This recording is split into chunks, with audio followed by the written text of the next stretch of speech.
let's talk about some of the teams that I thought really knocked it out of the park this week. And there seems to be consensus on especially two, and that is the Pennsylvania teams, the Eagles and the Steelers. And you know what? Let's start off with Peter's Steelers.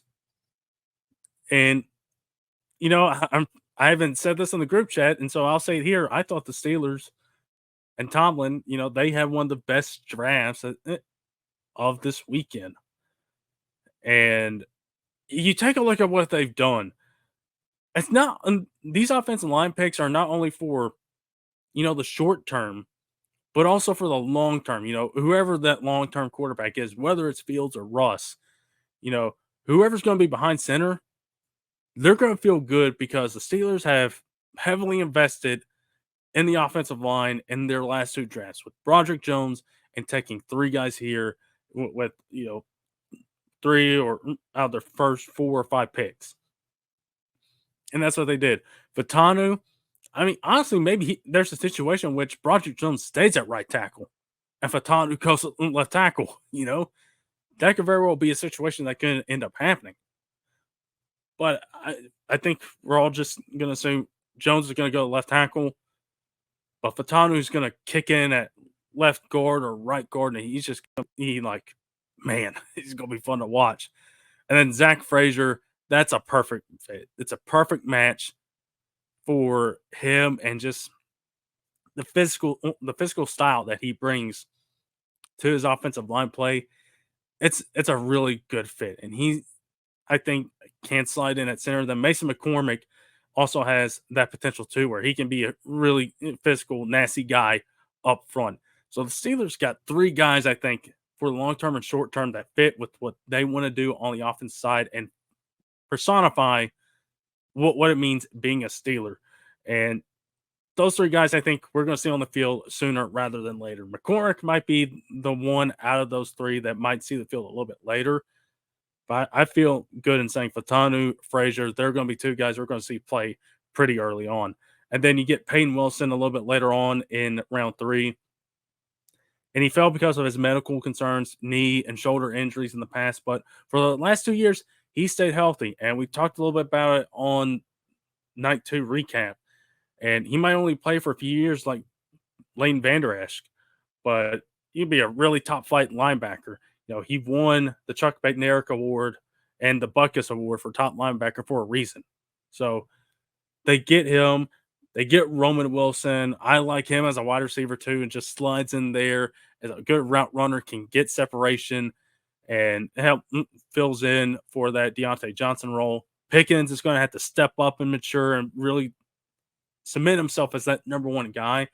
But this Steelers draft, I'll tell you what, I love it. It honestly kind of hurts to say I love it, but I can't deny it. It's a really good draft that they had. They knocked out of the park. Philadelphia, talking about them, we talked about on night 1, Howie Roseman must have been thrilled. He must have been so giddy to have Quinyon Mitchell and Cooper DeJean on back-to-back nights to just fall in his lap. And just like, cool. We're going to take these 2 guys and retool our secondary. And that's what they're going to do. They add a lot of speed to that group. Cooper especially brings a lot of ball hawking skills to that group, can play anywhere in that secondary. So the Eagles just got that infusion of talent, top flight talent that they need in their secondary with their guys right now getting a little bit older. They going at 2 of the best secondary players in this draft. Go figure. That's what Philly does. It felt like that with them and the Steelers and a couple others. They just draft good football players, and that's what Philly did. Jalix Hunt as a developmental pass rusher. We talked a little bit about that coming in behind Brandon Graham. That should be great for him. Yeah, and learning behind him. And not only that, besides adding players, they were wheeling and dealing all weekend long. They made 8 trades, and they got an extra 3rd, 4th, and 5th round pick for next year's draft. So not only did they win this draft, they also won by getting some extra draft capital for next year, in which they can move around and wheel and deal some more next year. So they can do that. They drafted Will Shipley a little bit later on. will be behind Barkley, be the maybe that third down back, and is really versatile to what he can bring. Kellen Moore should have a fun time game planning with him. Can be a real asset in the screen game, but is a guy that's not afraid to run in between the tackles. Anais Smith, just a playmaker. I feel like that's somebody that plays into the kickoff rule too, the new kickoff rule. He's an explosive guy as well. Jeremiah Trotter, love to see the son getting to go back to where his father played, getting drafted there in the fifth round. Went a little bit later, I think everybody thought, but that's good value there by filling it. That's what they did this whole weekend. They got good value at their picks. Johnny Wilson, you look at his size, he could move to tight end maybe eventually, but I think he'll get a shot at receiver. Just is like 6'5, 6'6, 230. And we'll have to see. He did drop too many passes, and that's probably one reason why he fell. But Philly, I think they knocked it out of the park with this draft. The two Pennsylvania teams did absolutely damage in this draft and just getting good football players that fit with their team. And so I think that, those two stand out. The Cardinals, I think, did too. We talked a little bit about that as well. They just continue to add some guys that are going to contribute next year really early on. Marvin, of course, is. Darius Robinson is. Christian Jones, I got in the fifth. A guy that could have gone a little bit earlier and has a lot of experience in college, played right tackle. So we'll have to see how he plays into the offensive line battle. Isaiah Adams should play a factor into that as well. Elijah Jones, Adrian Taylor Demerson will get some time in the secondary. So they added a lot of guys that are going to contribute pretty early on. Max Melton is going to see some time early on as well, and that secondary that need to be retooled. So the Cardinals, I feel like they're another team that had one of the better drafts of the weekend, and with they had more shots because of all those picks they got, but they absolutely added some talent that they need to add to that roster. Some other teams and take a look at. We talked a little bit about the Lions adding Rakestraw and Terrion Arnold in rounds 1 and rounds 2, and they fit right in too to what the Lions want to do and what Dan Campbell wants that team to be, and be physical, feisty, not being afraid to come down and hit you, and being able to stop you in the run game. Those two fit right into that. So the Lions have really remade a weakness into a strength that has some depth to it. And adding those two guys, you get Carlton Davis back in the trade. You re-sign Emmanuel Mosley and Kendall Vidor. You sign Amik Robertson. So now you got, 1, 2, 3, 4, 5, 6 guys that, you really like coming in to your secondary next year and feel good about helping a secondary that needed some help. And that was one of the question marks on this team, is that secondary. So love that. They also added an interesting pick in Giovanni Manu, who they traded up for. Has a lot of potential, 6'8", 350. So he's not going to get time right away. He's going to be developed here, and maybe it's a Taylor Decker replacement for down the line. But we'll see. Mekhi Wingo, I love that pick in the 6th round too. He could have gone earlier too. And he's a little undersized for a defensive tackle, and that's probably a reason why he fell to the 6th round. But as a guy that can get after the quarterback and can fill in and be a situational pass rusher for that Lions defense.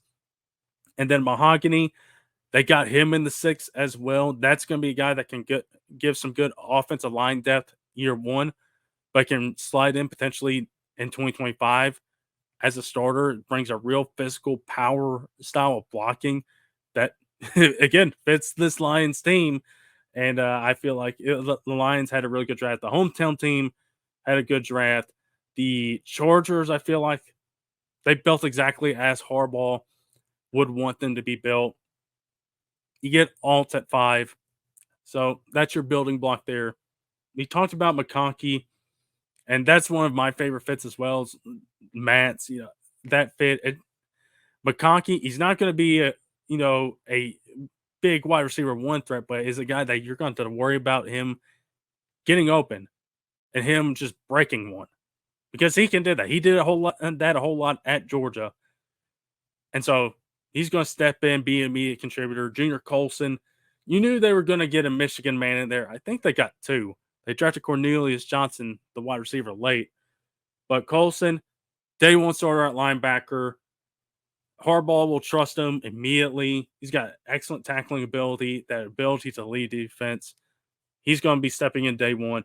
Justin Aboji from Bama has got some pass rushing ability that Chargers front line needs. Cam Hart, they added him along with another corner. Cam Hart, a little bit more toolsy. It's a long corner at 6'3", 202. He's got long arms. I got him in the 5th round, probably a little bit lower than what I think a lot of people thought. And then they go and get Brendan Rice, Jerry's son, in the 7th round. So that's pretty good value there. Uh, he's got that size and route running ability, and like he got those Jerry Rice genes. So you feel good about him making that team. And listen, the Chargers need receiver help, and they're actually going to need one of these guys to come in and step in and help them out because you can't rely on just Quinn Johnson and Josh Palmer. One of these guys, or in best case scenario, both of those guys come in and really help out early on. Some other teams I really like what they did. Packers, they made some pretty good picks. The Jordan Morgan pick I like, bring some versatility there. He's going to step in on day one. Edrin Cooper as a 3-down linebacker to pair up with Quay Walker. I like that. Cooper is a heat-seeking missile. He can play in coverage, and he's going to be flying around the defense, so that'll bring a nice aspect. Javon Bullard, a versatile safety that can play either safety spot, can play in the slot.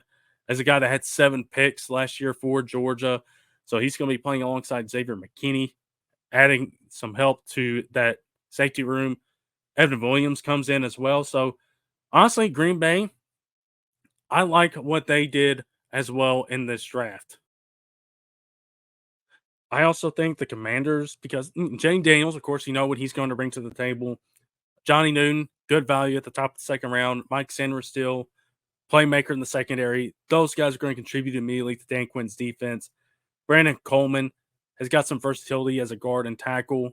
He might play immediately. Ben Sano can be a safety valve for Daniels. And you got Luke McCaffrey, can be a solid wide receiver 3. Jordan McGee, is a big, fast linebacker added to that Commanders defense in the 5th round. The Ravens, because, the Ravens, Nate Wiggins falls into their laps. Rosa Garden, like him as a right tackle. Tez Walker, he's a fast receiver, but he's had drop issues, and that's probably one reason why I fell to the 4th. TJ Tampa, feels like there's some speed questions there and his recovery skills. But other than that, the traits that he brings, ball skills and being a good corner at Iowa State, that's good value for the 4th round. And then Rasheem Ali, that's a good late round pick as a running back. It feels like the Ravens it feels like they find a guy like that. They found him last year in Keaton Mitchell. And I think they maybe got somebody else like that in Ali this year. I also mentioned the Chiefs since, we're touching base with all the teams here on the 5-7-3. Did trade up for both Worthy and Sua Matia, so giving up some capital for that, probably not the best, but you get Worthy, bring that vertical threat back to KC. Sua Matia, even if he doesn't step in right away, it's good to have him in because he's going to develop and he's going to be playing here.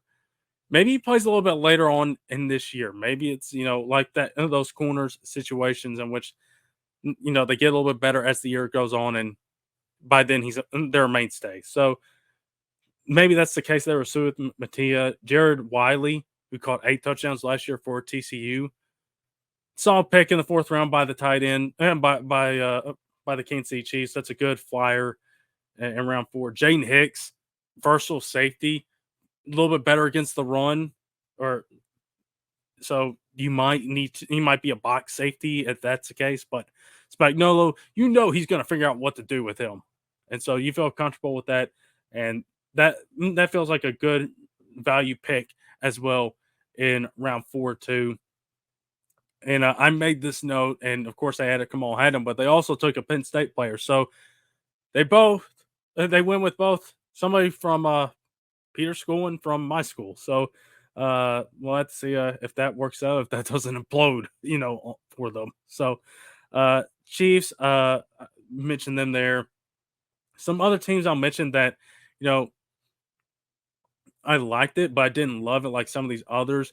The Rams, I like it, but they did trade some capital for moving up to get Brandon Fisk, and I believe it was a 2025 second rounder. So that's some big time capital move up to go get this guy who's a little bit undersized as a defensive tackle, but just wreaked havoc in those final few games at Florida State.